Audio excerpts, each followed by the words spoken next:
WhatsApp guys, कैसे मारा गया नक्सल कमांडर माधवी हिडमा। अच्छा ठीक है, ओके। तो आज दोनों की वीडियो फन तंत्र का एपिसोड है, काफी डिटेल्ड वीडियो होगी, देखते हैं साथ में। चैनल पे तो प्लीज सब्सक्राइब, वीडियो कर दे लाइक। 1 2 3 गो। दोस्तों, इस देश के अंदर ऑपरेशन काकुम शुरू किया गया था। देश की सुरक्षा एजेंसियों और सुरक्षा बलों ने पूरे जंगलों के इलाकों की रेकी कर रखी थी। यह ऑपरेशन बेहद ही सावधानी से और गुप्त तरीके से किया गया ताकि किसी को पता न चले। किसी को पता जंगल की कठिन ज्योग्राफिकल पोजीशंस के बीच में जोखिम और समस्याएं ज्यादा थी। तारीख थी 17 नवंबर 2025, जब सुरक्षा बलों ने बस्तर के सुकमा जिले के एक गांव के पास घेराबंदी कर ली। उस घेराबंदी के दौरान हुई नक्सलियों और सेना की गोलाबारी में भारी क्षति हुई। इस लड़ाई में सुरक्षा बलों ने बड़ी समझदारी और संयम दिखाया। उन्होंने जंगल के किनारे से घेराबंदी कर नक्सलियों को बचने का मौका नहीं दिया। इसके सक्सेसफुल होने के बाद एक ब्रेकिंग न्यूज चली, जहां पता चला कि देश का सबसे खतरनाक नक्सली कमांडर मारा गया है। Hidma, one of the top and most notorious commanders of the Naxals, along with his wife Raje and some other close followers, were killed in an encounter by the Andhra Pradesh police. India closer to the end of one of the bloodiest chapters in the nation's history. This is a massive win for our security forces. धीरे-धीरे सारी ऐसी होगा ना। CPI Maoist commander Madhvi Hidma was killed in an exchange of fire with security forces. ये वो नक्सली था जिसने माओवादी हिंसा को बेहद बड़े लेवल पर चलाया। इस खबर ने छत्तीसगढ़ को सीधे 2010 के उस मुठभेड़ की याद दिला दी जिसने पूरे देश को झकझोर दिया था। ये बात है साल 2010 की, जब 6 अप्रैल की शाम को छत्तीसगढ़ के ताड़मेटला में सेना की एक टुकड़ी गश्त कर रही थी। जंगलों के भीतर के इलाके हमेशा से ही इस अंधेरे में छिपे रहते थे, लेकिन इस रात में अभी दुनिया को वो खौफनाक मंजर देखना था जो आने वाले समय में खौफ के नए चेहरे को जन्म देने वाला था। नक्सलियों का 300 का एक पूरा ग्रुप सेना पर बड़े हमले की तैयारी में था। पूरे जंगल में घेराव करके रखा गया था। जब सेना की टुकड़ी जंगलों के उन इलाकों में एंट्री की, तभी एक बड़ा बम धमाका होता है। इस हमले के दौरान नक्सलियों ने ताड़मेटला और चिंदलनार के बीच सड़क में लैंडमाइंस बिछा रखी थी और छोटे पुलिया को भी बम से उड़ा दिया था। सुरक्षा बलों ने पहले तो जबरदस्त रिएक्शन दिया और 8 नक्सलियों को मार गिराया, लेकिन पास की पहाड़ी से शुरू हुई तेज गोलाबारी में जवान बुरी तरह फंस गए। इस हमले में 76 सीआरपीएफ के जवान शहीद हो गए और कई घायल हुए। यह हमला नक्सलवादी हमलों में सबसे खतरनाक और भारी हमला था। इस हमले के मास्टरमाइंड का नाम जब सामने आया तो नक्सलवाद का एक बड़ा नाम पूरे देश में छा चुका था, माधवी हिडमा। नक्सल आंदोलन की शुरुआती दिनों में माधवी हिडमा एक मामूली कार्यकर्ता था, जिसे दंतेवाड़ा और सुकमा के घने जंगलों की पेचीदगियों की गहरी समझ थी। जंगलों को एक बड़े छिपने का साधन बनाने वाला यह नक्सली हमेशा सुरक्षा बलों पर झाड़ियों से निकलकर अटैक करता था। बहुत कम लोग जानते थे कि इसी जंगल के भीतर वो अपने दस्तों को गुरिल्ला युद्ध के गुर सिखाता था। उसकी 4 सुरक्षा लेयर्स थीं और उसके दस्ते एडवांस हथियारों से लैस थे। 2010 में ताड़मेटला की इस घटना ने हिडमा को नक्सलियों का बड़ा लीडर बना दिया था। यह हिडमा की पहली बड़ी कोरोनेशन थी। उस दिन उसने खुद को नक्सलियों का असली वॉरलॉर्ड साबित कर दिया। 2013 में एक और घटना घटी जिसने पूरे देश को झकझोर दिया, जिसमें प्रदेश कांग्रेस अध्यक्ष नंदू कुमार पटेल, पूर्व केंद्रीय मंत्री वीसी शुक्ला और महेंद्र कर्मा शामिल थे। कांग्रेस पार्टी के शीर्ष नेता झीरम घाटी में चुनावी दौरे पर थे। तभी हिडमा के दस्ते ने उन पर घातक हमला बोला। 27 लोग मारे गए, जिसमें बड़े कांग्रेस के नेता भी थे। इसके बाद उस व्यक्ति का नाम हर हमले के बाद सुर्खियों में आने लगा। हिडमा के किस्से जंगल में बच्चों की कहानियों की तरह घूमते थे। माधवी हिडमा की सबसे बड़ी ताकत उसकी पीएसए बटालियन नंबर 1 थी। हिडमा ने इस बटालियन को अपनी स्ट्रैटेजिक सोच के तहत डेवलप किया, जिसमें न केवल फिजिकल स्ट्रेंथ बल्कि गुप्तचर तकनीक, गुरिल्ला वॉर और क्षेत्रीय नियंत्रण पर विशेष जोर दिया गया। पीएसए बटालियन नंबर 1 की ट्रेनिंग, अनुशासन और ऑर्गेनाइजेशनल स्किल ने इसे नक्सली संगठन का सबसे खतरनाक और कुशल समूह बना दिया था। इस ग्रुप को बनाने के लिए हिडमा ने आदिवासी युवाओं और स्थानीय ग्रामीणों को भर्ती किया, जिन्हें जंगल और इलाके की पूरी समझ थी। उसने इस बटालियन को कॉन्फ्लिक्ट के लिए तैयार किया ताकि वे सुरक्षा बलों पर चालाकी से हमला कर सकें और अपने रीजन में अपना आतंक कायम रख सकें।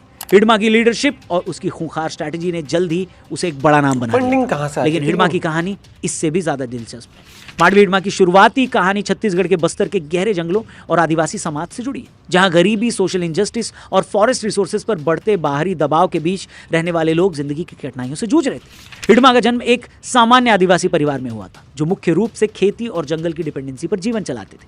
बचपन से ही उसने अपने समुदाय को विकास और सरकारी योजनाओं से दूर और अपेक्षित पाया। इसकी सबसे बड़ी वजह सरकारी सुविधाओं में होती धांधली, भ्रष्टाचार और ऊपर के अधिकारियों की मिलीभगत हुआ करती थी। इन नक्सलियों का सबसे बड़ा आरोप यही था कि सरकार में से, सेंटर से निकला पैसा पहले स्टेट खाता था, फिर अधिकारी। सोचिए कि दंतेवाड़ा के अंदर आजादी के 70 सालों में पूरे इलाके के ज्यादातर गांवों तक सड़कें भी नहीं पहुंची थी, अस्पताल और सामुदायिक स्वास्थ्य केंद्र तक नहीं बने थे। इसने पूरे नक्सलवादियों को एक मौका दिया कि वो वहां के युवाओं को अपने साथ मिलाएं और सरकार के खिलाफ काम करें, लेकिन सरकार के नाम पर ये लोग देश के खिलाफ ही काम करना शुरू कर चुके थे। हिडमा ने आदिवासी युवाओं को भी संगठन में शामिल किया और धीरे धीरे नेतृत्व गुणों से, अपनी लीडरशिप एबिलिटीज से माओवादी संगठन में महत्व हासिल किया। उसकी रणनीतिक सोच और जंगल में साहस ने उसे माओवादी कमांडर के पद तक पहुंचाया।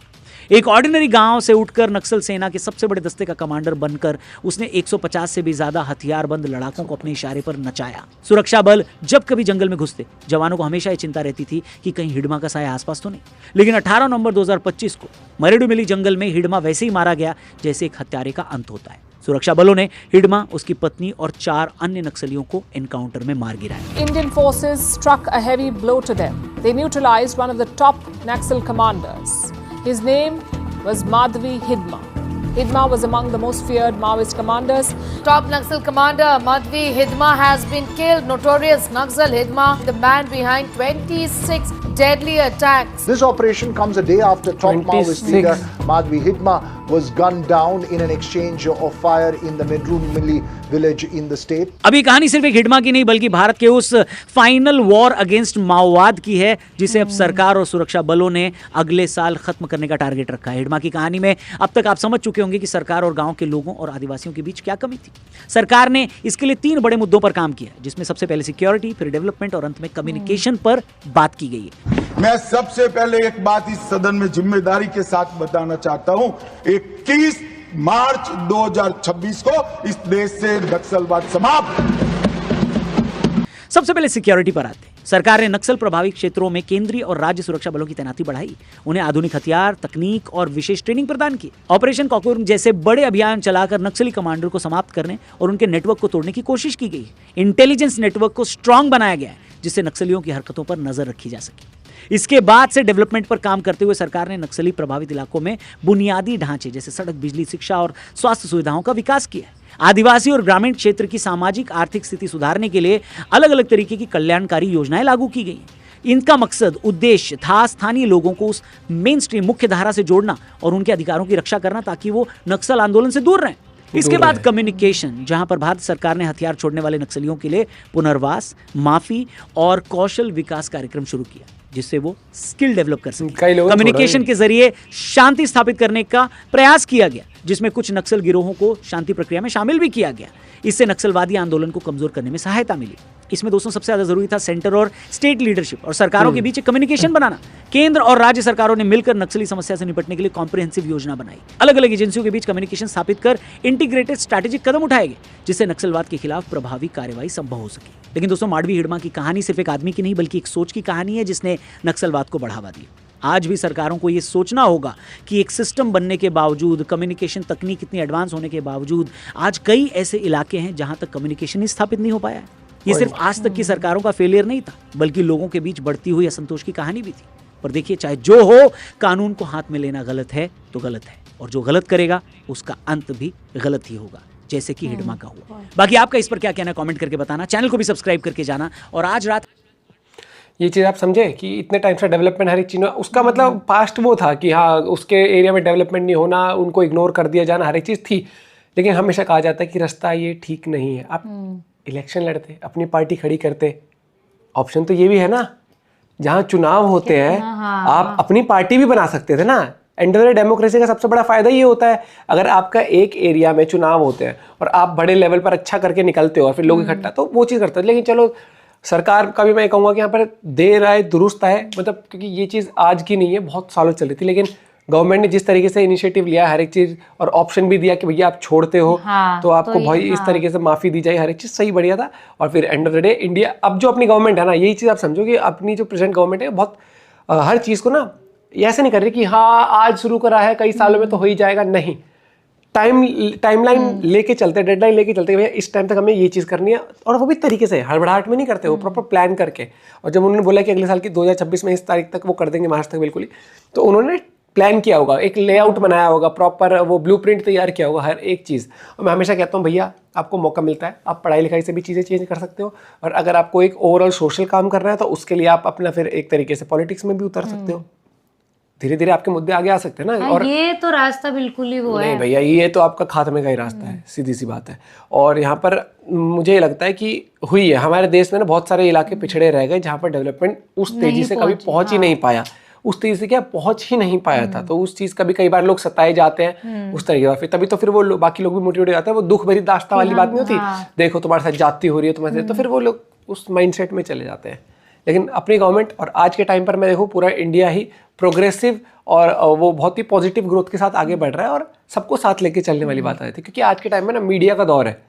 मुझे लगता है आज अगर किसी इलाके में बिल्कुल ही बेसिक चीज़ें भी नहीं पहुंची हैं, बेसिक नीड्स की, तो भाई कुछ टाइम नहीं लगता, वीडियो बनाई और वहां के पहुंचा दो, भाई ये देखो यहाँ पे ये सरकार है ऐसे ऐसे कर रखी है, ना रोड है ना बिजली है ना कुछ, 2 सेकंड लगती है वायरल होने में वीडियो भी।